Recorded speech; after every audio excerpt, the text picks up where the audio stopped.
Lo primero, agradeceros vuestra asistencia, que sois todos amigos, básicamente. No hay ningún enemigo. Y también agradecer al casino que nos haya cedido el espacio, aunque antes quisimos hacerlo en la Casa de Cultura, pero claro, son las peores fechas del año, aparte de cuando hay elecciones. Y entonces, al final no pudo ser y lo hemos hecho aquí. Hoy venimos a presentar una novela que se llama Una dulce manera de morir. ¿Se oye bien? Que le editó la editora regional de Murcia en el 2006 a mi padre. Y que como se acabaron los efectivos, los ejemplares, pues mi padre, raudo y veloz, ha hecho una reedición. Antes quiero hablar un poco de la figura de mi padre como poeta.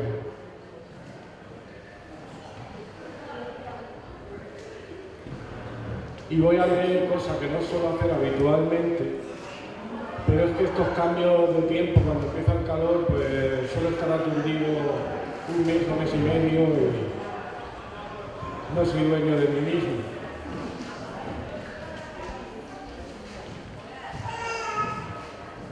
Pedro Javier, mi padre, nace en Dolores, población alicantina del Bajo Segura, en cuyas tierras fructifica la vuelta al sol del Levante, en unos tiempos que le tenían destinado vivir irremediablemente la guerra civil y sus posteriores años de posguerra.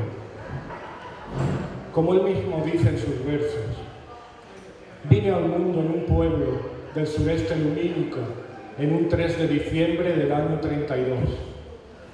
Crecí bajo la sombra amiga de los árboles, mecido blandamente por sonoras albercas de espigas y de cáñamos.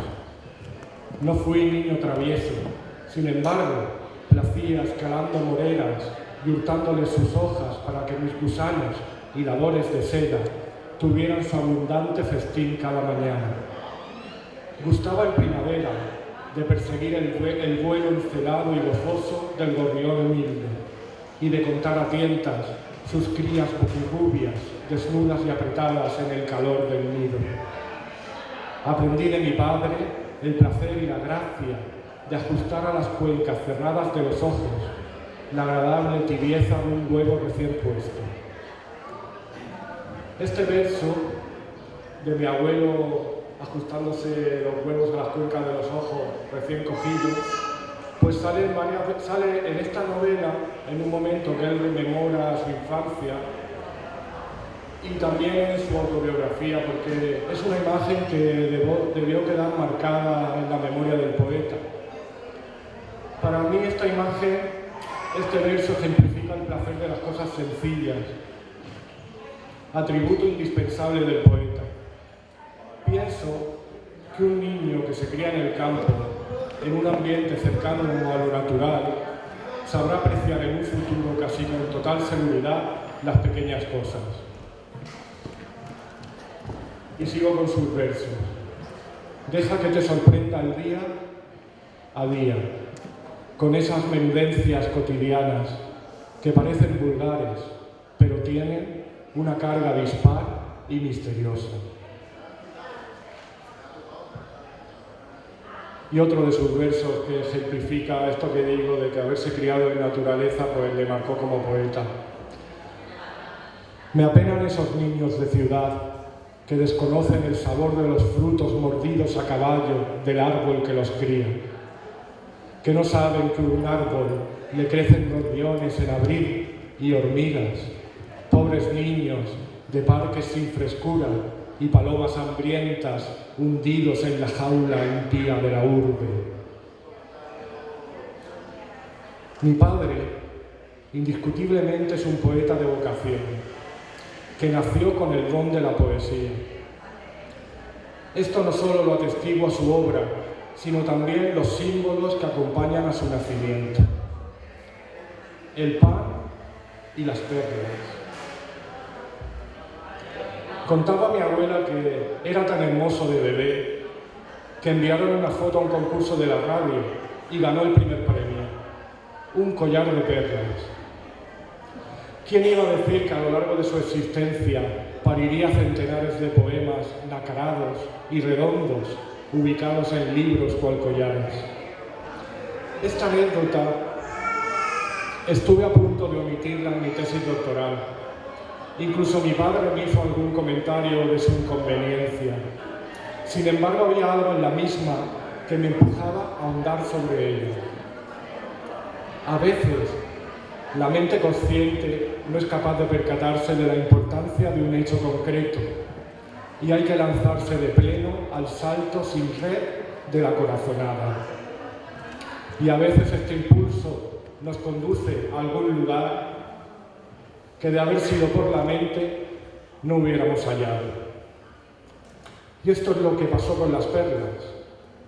Encontré por casualidad un poema de Becker que decía: inteligente mano que en un collar de perlas consigue las indóciles palabras de unir.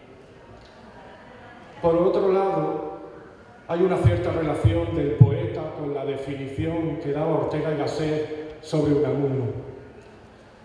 Dice que dentro de su mundo hermético y solipsista es como un crustáceo espiritual. Y es exactamente de ese subjetivismo que no se deja influir, de donde nacen las preciadas perlas que son sus poemas.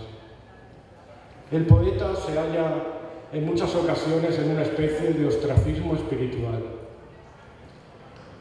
En el diccionario simbólico de Cirlot, la perla simboliza el genio de la oscuridad, siguiendo sin duda Lao Tse, cuando más indeterminadamente dice: por eso va el elegido con vestidura peluda, pero en el pecho oculta una joya. Pues la situación es analógica. La perla se esconde en el interior de la ostra. Por todo ello, el psicoanálisis reconoce su función de simbolizar el centro místico y la sublimación, por ser la transfiguración, aquí, de una enfermedad, de algo anormal. Los musulmanes también aluden con frecuencia a la perla para referirse al cielo, pues creen que los bienaventurados se hallan encerrados en perlas, lo que se halla en relación evidente con el hombre esférico, primordial y final, andrógino, de Platón. También consideran, y esto ratifica lo anterior, que la perla es el producto de la conjunción del fuego y el agua. En esto pasa igual que con la espada, que también es uno de los símbolos que yo analicé para la poesía de mi padre, porque la espada, en su sentido negativo, es un arma de lucha, pero en su sentido elevado simboliza la palabra en el Nuevo Testamento. La perla también ha sido asimilada como el alma humana. Como ven, tirando del hilo de la intuición, fui llegando a ciertas conclusiones. Y casualmente, casi acabando mi tesis, encontré un trabajo académico encabezado con la misma cita de Becker que cité anteriormente, y que hablaba de la simbología e importancia del collar de perlas en la poesía árabe, en la cual se repite la idea de que el poema es un collar de perlas o joyas. Por eso, cuando de bebé ganó ese premio de la radio, es como si la vida, la mayor poeta conocida, hubiera querido hacerle un simbólico regalo al futuro creador de versos, acorde a sus talentos, un regalo que dejará bien claro que acababa de llegar al mundo un poeta. Y luego está el símbolo de la harina o el pan. El mismo año de su nacimiento, pusieron junto a su pueblo, Dolores, una gran fábrica de harina. Y por otro lado, su abuelo, mi bisabuelo Pascual, siempre tenía una saca de harina detrás de la puerta, para quien pudiera necesitar algo de sustento. Este altruismo lo heredó mi abuelo, José, y se transmitió a mi padre en forma de poesía. pues como todos sabemos, no solo de pan vive el hombre. Decía Neruda en su libro O Memorias confieso que he vivido, la poesía es un acto de paz. El poeta nace de la paz como el pan de la harina.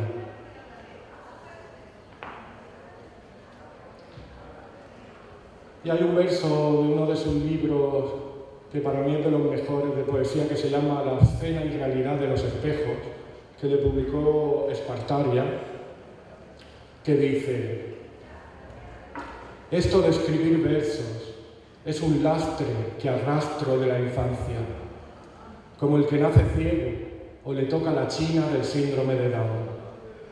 Ya veis, este milagro de amasar pan sonoro con palabras no goza de ningún predicamento en el mundo en que vivo. Posee la ingenuidad de lo que nace naturalmente. Y a veces me pregunto si fue quizás antojos de mi madre mientras leía a Becker en estado de gracia a la trémula luz de las estrellas. Ahí se concreta todo.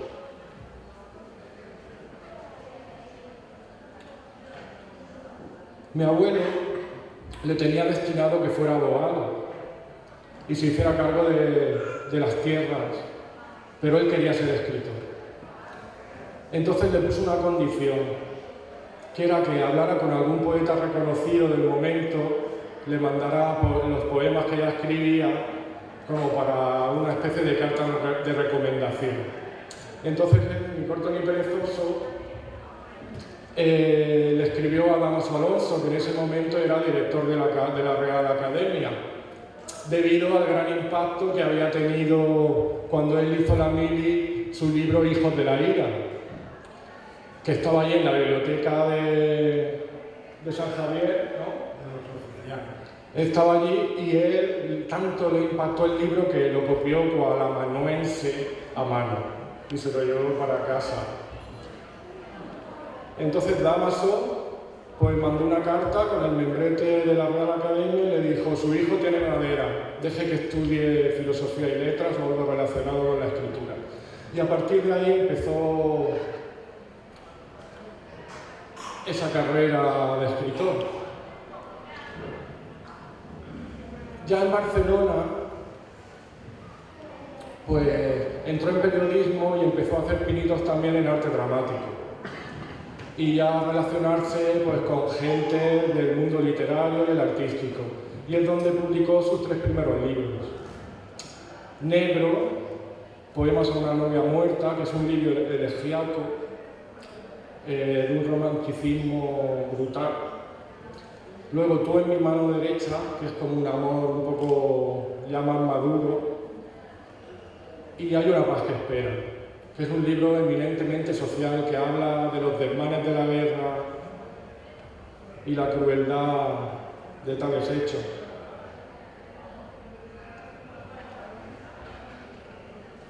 Allí en esos tiempos, aparte de hacer algunas películas y trabajar con gente como Adolfo Marcillar, o en la compañía de Amelia de la Torre, o Diosdado, pues trabajó en una de las editoriales más importantes que había, que era Caral Editores. Y allí pues realizó el trabajo pues, de corregir de estilo infinidad de novelas y también de conocer a muchos autores que, sobre todo cuando venían de fuera y había que atenderlos, pues él estaba allí. También trabajó un tiempo de corrector en La Vanguardia. Pero bueno, la cosa es que este poeta, avalado por su don y por los símbolos que ya expliqué, porque para mí la vida es como la poesía, porque está repleta, a lo largo de la vida se encuentran infinidad de paralelismos, analogías, que al fin y al cabo son como la rima, pero a nivel mental. Y la propia vida te las va poniendo delante. Entonces el que no aprende es el que no quiere. Pues esta carrera se ha visto al final de ser un poco en 18 libros que tiene publicados, casi todos de poesía, uno de cuentos y esta novela y sus memorias, que son una especie de novela autobiográfica pero con una narrativa, valga la redundancia, novelística. Estos libros pues le han dado algunos premios. Entre ellos voy a citar los premios que son internacionales, ¿no?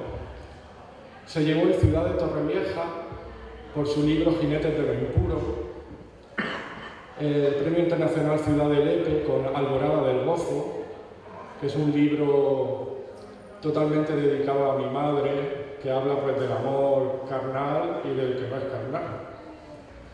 Luego también se llevó el Premio Ciudad de Jumilla con un libro que se llama Canciones para las tardes de lluvia, y el Premio Luis Santamarina con el libro Es el mismo navío el que nos lleva.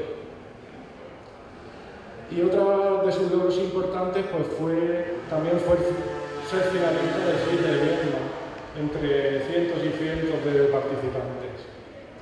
Gil de Vierna, que por cierto conoció en esas épocas. De hecho, en la presentación de su segundo libro de poesía, Gil de Vierna se le acercó y le dijo: el siguiente libro que escribas tiene que ser de temática social. Y tú le hiciste caso y le hiciste Hay una paz que espera. No, Gil de Vierna trabajaba... Igual se oye, ¿eh?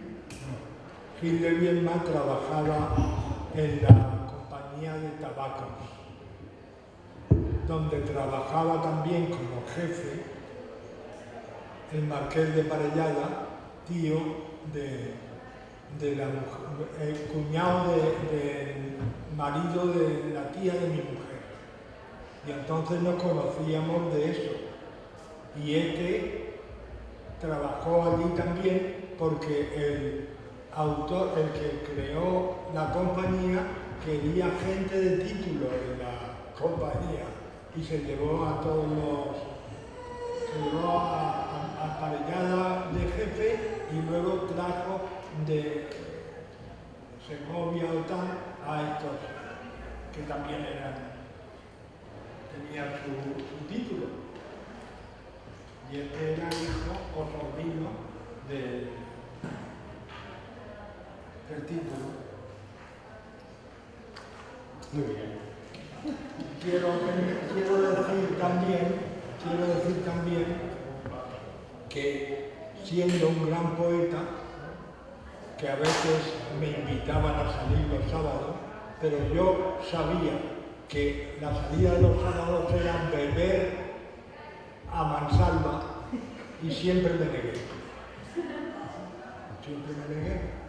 Claro, es que eres abstemio, entonces, y también, eso justo lo estuve leyendo ayer, pues fue una de las cosas que quizás que nos invitó a relacionarte más, eso y que eras de pueblo, que te costó bastante desembarazarte del pueblo. No, bueno, pero el pueblo se desembaraza uno, eso sí que me costaría el que no he bebido nunca. Porque claro, si piden ellos un whisky o tal, y yo pido una manzanilla, no me jodas. Pues mira, voy a hablar contigo. Bueno, ahora vamos a ver, decir ya que ha nombrado a la marquesa de Parellada, que era mi tía, decir que allí conoció a mi madre, porque ella se dedicaba pues, muchas veces a hacer veladas poéticas. Y allí pues se reunían, pues, que si el embajador de no sé quién, poeta por allá, un cantador, y mi padre siempre llegaba allí con su carpeta gigante llena de versos y su jersey negro de cuello alto. Decir que su tía era de Torrevieja, amiga de mi tía, o sea que me conocía y me invitaba siempre a estos festivales. Y yo, a mi mujer que entonces estudiaba en la monja, cada vez que recitaba la veía al fondo con una minica comiendo dulce y riéndose a la sala y con calcetines. Bueno, vamos a hablar algo de la novela, ¿no? Pero bueno, esto es cosa de mi vida. Sí, y realmente esta novela, aunque es de ficción, porque trata de alguien que ha muerto y no se quiere ir. Entonces se queda como en ese limbo, pues aferrado al amor que le tiene a su mujer. Hasta que ya llega un momento pues, que la mujer le dice, tira para arriba, que no voy a poder rehacer mi vida. Entonces pues cuenta todas esas vicisitudes, desde un punto de vista de alguien conocedor del esoterismo y de la religión, y con su propio sistema de creencia creyente, de que hay una trascendencia después de esta vida y no todo se acaba y ya somos pactos de los gozar. Entonces esta novela yo la catalogaría de amoroso esotérica y navega con la fluidez de la prosa de un poeta, que es aquel que conoce la palabra justa, donde nada falta ni nada sobra, donde el lenguaje es más cercano a la música, al misterio de lo real. Fue publicada en 2006, como he dicho antes, por la editora regional de Murcia. Su protagonista es un banquero que se llama Simón, que podría ser un transulto del nombre Pedro. Pues que, como he dicho antes, justo cuando en la noche de las elecciones que ganó Aznar, que ya llevábamos pues, muchas legislaturas del Partido Socialista, pues se juntan allí dos parejas a beber y a cenar y esa misma noche después, haciendo el amor con su mujer, se muere. Y ya cuenta cómo se queda en el techo, empieza a ver cómo ella sufre, pero él no llega a sentir nada. Lo ve como ya desde otro punto de vista donde la integración es mucho más fuerte. Entonces se aferra a él, llegando incluso a comunicarse con ella. Pero bueno, eso no quiero hacer spoiler, pero es una novela pues, que indaga en esos mundos de los difuntos y de lo que podría ser el otro lado. Leyendo una crítica que le hizo nuestro amigo, profesor de filosofía y también escritor Jesús Cánovas, él decía, es una novelita tierna donde el amor se postula más allá de la muerte. Con un sencillo hilo narrativo en primera persona, con algún flashback que otro, le sirve al autor para llevarnos al otro lado. La novela se desarrolla en Madrid, al principio, luego, cuando él muere, van a Murcia y luego pasan a Torrevieja y vuelven a Madrid. En el momento que van a Torrevieja, pues claro, esto suscita todos los recuerdos del autor, que vivió casi todos los veranos allí en Torrevieja. Entonces allí pues, se habla de mi abuelo, de mi abuela, aunque los personajes no son los mismos, pero sí que hay partes que son meramente autobiográficas.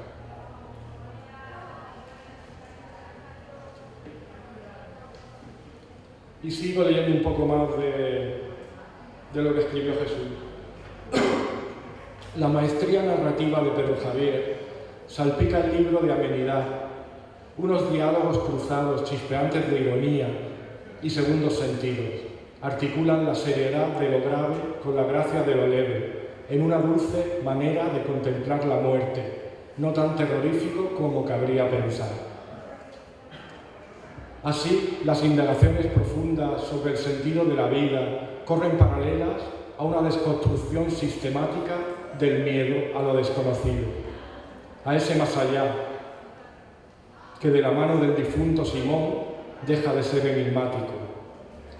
La indulgencia se añade como necesidad, una indulgencia benévola que no enturbia los pequeños pecadillos, aunque sean de la carne, porque en última instancia aquello que nos puede salvar es tan solo el amor, que es lo que hace que nuestro protagonista, desde su posición invisible, abandone a su querida esposa para que pueda rehacer su vida, iniciando su vuelo hacia la claridad.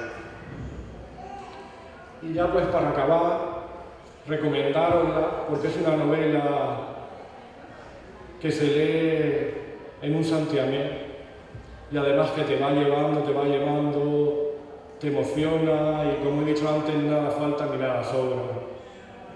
Voy a leer un poco.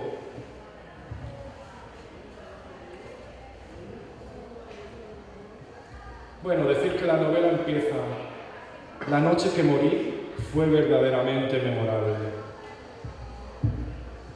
Y luego me voy a ir aquí, tenía varias cosas marcadas, pero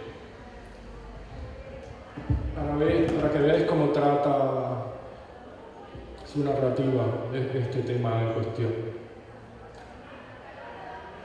La voz seguía impertérrita, conminándome a la marcha, pero mi espíritu, enganchado en demasía a la tierra, hacía oídos sordos a sus constantes requerimientos, permaneciendo atado y bien atado a la querencia de mi amada. Vuelvo a repetir que mi existencia en la cuarta dimensión se reducía a Santa, que era su mujer, y a todo cuanto había sido nuestro íntimo universo. Aun teniendo ahora la certidumbre de que con solo pensarlo podía volar y viajar por esos mundos lejanos y atractivos de mi juventud, la idea de alejarme de lo que representaba mi círculo vital me aterraba, de modo que la mayor parte del tiempo lo pasaba recorriendo la casa y aferrándome, con más fuerza si cabe, a los recuerdos que todavía eran capaces de acrecentar mi dicha. Recuerdos que, por otro lado, me ligaban a ella indefectiblemente. Sin ir más lejos, aquella misma tarde, antes de su marcha habitual a la consulta, mi mujer había estado hojeando uno de los muchos álbumes de fotografías crecidos a lo largo de nuestra vida en común. Se hallaba abierto sobre una mesita del centro de la sala de estar, junto a la taza vacía con su marca de carmín en el borde. Acaricié amorosamente la huella anaranjada de sus labios y me senté ante la mesita dispuesto a recordar. La hoja del álbum mostraba 6 fotografías muy queridas para mí.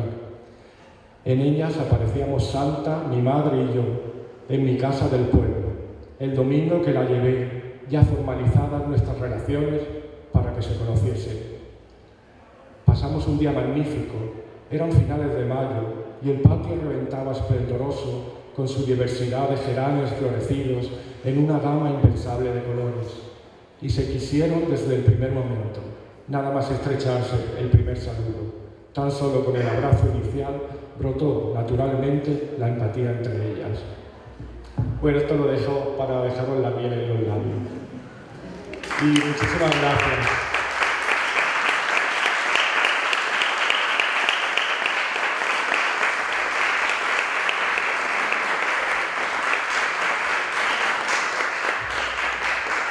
Bueno, y ahora, como sé que mi padre no puede resistirlo, seguro que tiene algún poema.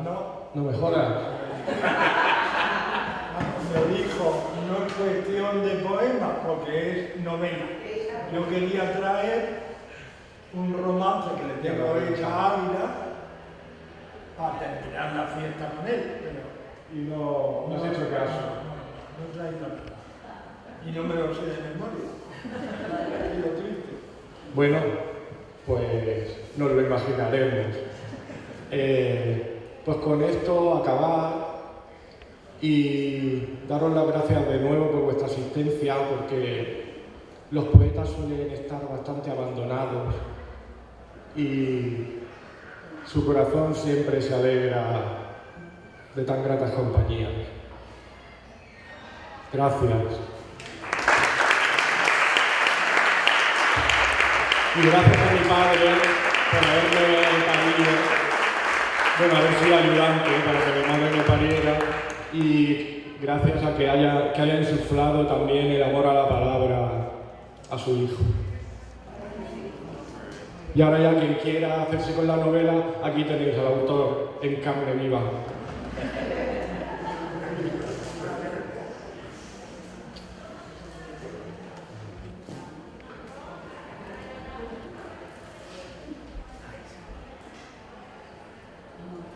¿Os habéis quedado con ganas de nada? Ah, sí, es verdad. Por eso, si queréis preguntar lo que sea, aquí lo tenemos.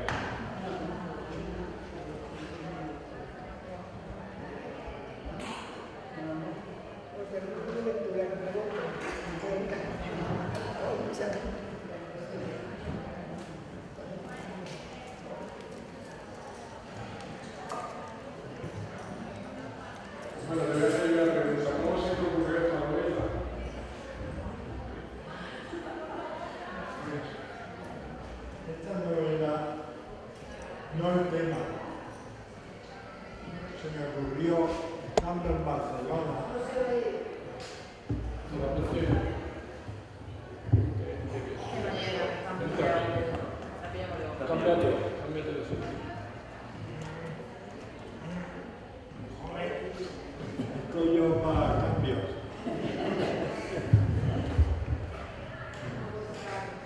Bueno, pues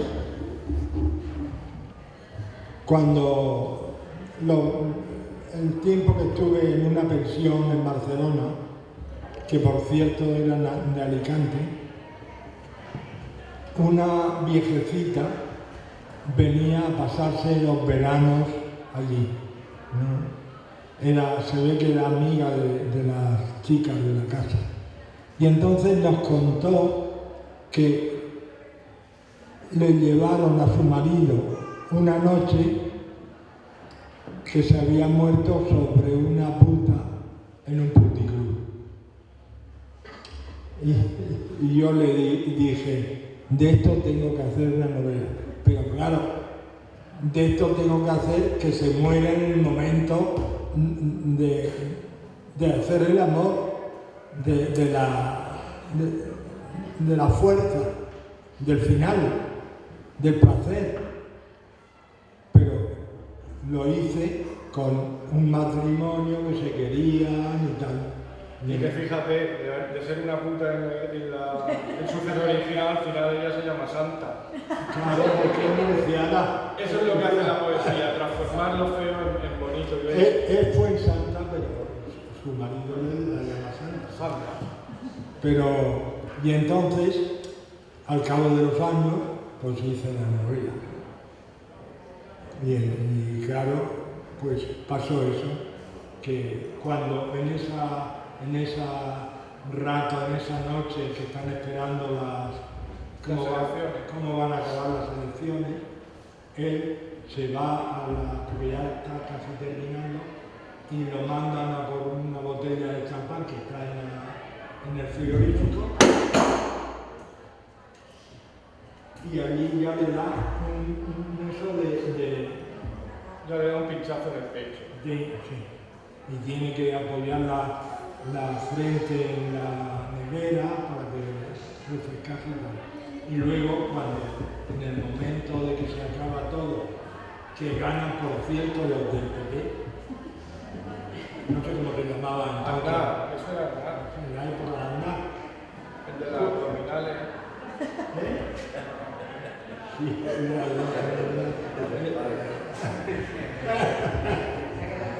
pues resulta que al hacer el amor esa noche, cuando fue a la cama, en el momento del conde, le da un infarto que lo deja seco.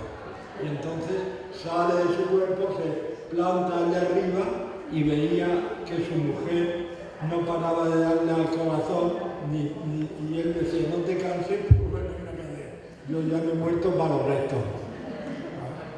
Y decide quedarse. Y ya no destripo más la novela. Decirte que el final es digno de una película. ¿Ah, sí? Sí, es sorpresivo. Es un final sorpresivo, aunque ya sabes que se tendrá que ir. No se va a quedar toda la vida en el limbo. No, bueno, pero tal como se va, sorprende. Es que ella, todos los años, los 10 años que está casado, ha pensado que no pueden tener hijos queriéndolos por culpa de ella. Y entonces van a un vidente que les dice que era él, que sufrió las paperas cuando era niño y se quedó. Y entonces le dice, cabronazo, me has estado dejando sufrir 10 años sabiendo que eras tú. Pues claro, el título Una dulce manera de morir tiene varias lecturas, como todos sus títulos. Que eso yo en la tesis hice un capítulo que era, porque todos estos títulos tienen múltiples lecturas. Una dulce manera de morir haciendo el amor, que sería la lectura más terrenal, y otra es solucionando todos los problemas antes de irte y quedarte tranquilo. Que eso también es dulce. Y con esta bizcocho. ¿Tienes nuevos proyectos, papi? Sí, proyectos de estar tranquilo. Es que ya he dejado la antología de las obras completas escritas.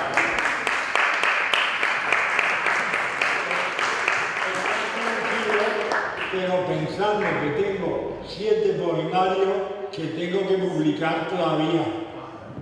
Están ahí esperando, y 2 o 3 cuentos. Así Pues he de decirte que me ha sorprendido, porque yo pensaba, este hombre ya va a tener más erratas que... Y digo, ¿cómo se te ocurre? Porque claro, esta reedición no os creáis que él tenía el PDF, porque como lo editó la editora regional de Murcia, no tenía ni siquiera el PDF. Entonces se la ha tenido que volver a transcribir entera. la he leído yo 3 o 4 Y yo le veces dije, para corregirla. esto va a tener más erratas que tal, pero claro, esta última semana me la he releído y realmente está muy bien, estás como casi en tus mejores tiempos. El que haya leído la novela se dará cuenta que sin saberlo él resucitaba a su madre, porque cuando él muere, que se cree que se la va a encontrar entre los que vienen a buscarlo, pues no. Resulta que está en su muerte, en su muerto, y no sé por qué la he resucitado, y digo yo, si está resucitado, pues bien está.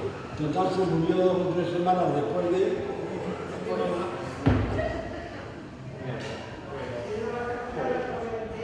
No,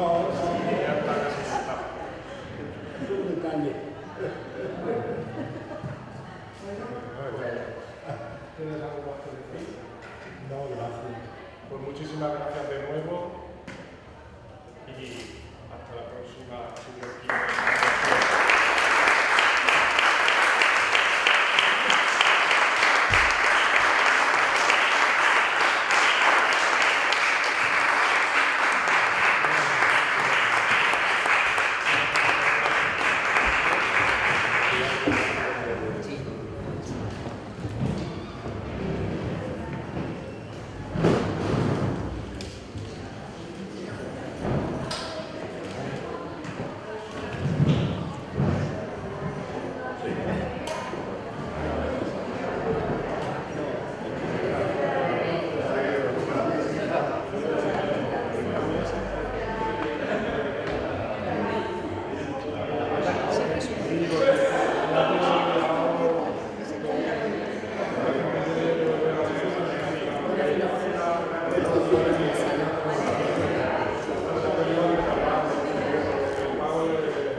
Siempre hablo y